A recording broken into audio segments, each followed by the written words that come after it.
فرمایا ایک مسلمان دنیا میں آتا ہے، بعض گناہ ایسے کرتا ہے جن کی سزا دنیا کے اندر ہی مل جاتی ہے۔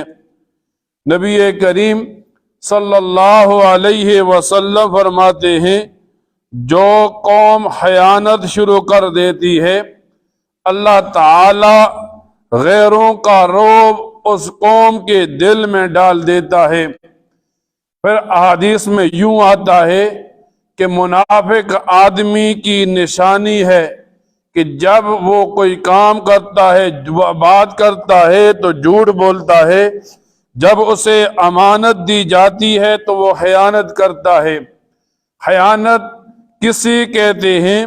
فرمایا کسی آدمی نے کسی دوسرے کو ذمہ دار بنایا، چاہے مال کا ذمہ دار بنایا، چاہے زمین کا ذمہ دار بنایا، اب یہ آدمی اگر اس میں جھوٹ بولتا ہے، اس میں فریب کرتا ہے تو یہ آدمی خائن بن گیا، اور خیانت ہی کی وجہ سے غیر کا رعب اس انسان کے دل میں آ گیا۔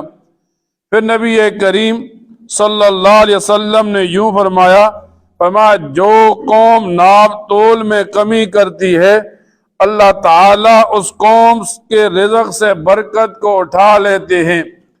آج ایک مسلمان جب دعا کرتا ہے تو اس کے زبان پر کثرت مال کی دعا ہوتی ہے، مال زیادہ ہونے کی دعا ہوتی ہے۔ حالانکہ علماء لکھتے ہیں جب بھی بندہ مال کے لیے دعا کرے کثرت کی دعا نہ کرے بلکہ برکت کی دعا کرے۔ بعض دفعہ ایسا ہوتا ہے مال زیادہ ہو جاتا ہے لیکن مصیبتیں امتحان اتنے زیادہ آ جاتے ہیں کہ بندے کا ایمان کمکمانے لگتا ہے، ڈولنے لگتا ہے۔ تو فرمایا ایک آدمی جب بھی دعا کرے تو مال میں برکت کی دعا کیا کرے، کثرت کی نہ کرے۔ پھر نبی کریم صلی اللہ علیہ وسلم نے یوں فرمایا جس قوم میں زنا زیادہ ہو جاتا ہے اس قوم میں موتیں زیادہ ہوتی ہیں۔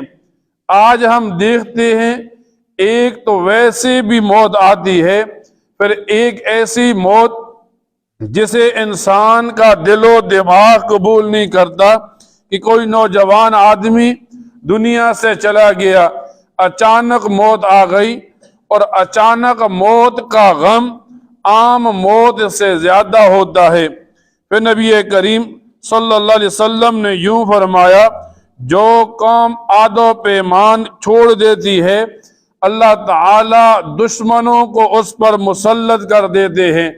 آج ایک مسلمان کو بتایا جائے تو مسلمان کہتا ہے میں تو جس کے ساتھ بھی عہد و پیمان کرتا ہوں پورا کرنے کی کوشش کرتا ہوں، حالانکہ ایک وقت تھا عالم رویا میں ہر انسان کی روح نے اللہ تعالی سے عہد و پیمان کیا۔ پھر جب ایک مسلمان اپنے آپ کو مسلمان کہتا ہے، مسلمان ہونے کے ناطے اس نے نبی کریم صلی اللہ علیہ وسلم کے ساتھ عہد و پیمان کیا۔ پھر ایک مسلمان قرآن کریم پڑھتا ہے، قرآن کریم پڑھنے کی وجہ سے اس نے قرآن کریم کے ساتھ عہد و پیمان کیا کہ میں اللہ تعالی کے حکموں کو مانوں گا، میں رسول اللہ صلی اللہ علیہ وسلم کے طریقوں پر چلوں گا، میں ان تمام لوازمات سے رک جاؤں گا جس سے قرآن کریم مجھے روکتا ہے۔ فرمایا جب ایک مسلمان یہ عہد توڑتا ہے تو اللہ تعالیٰ اس کے بدلے میں اس پر دشمنوں کو مسلط کر دیتا ہے۔ علماء لکھتے ہیں دنیا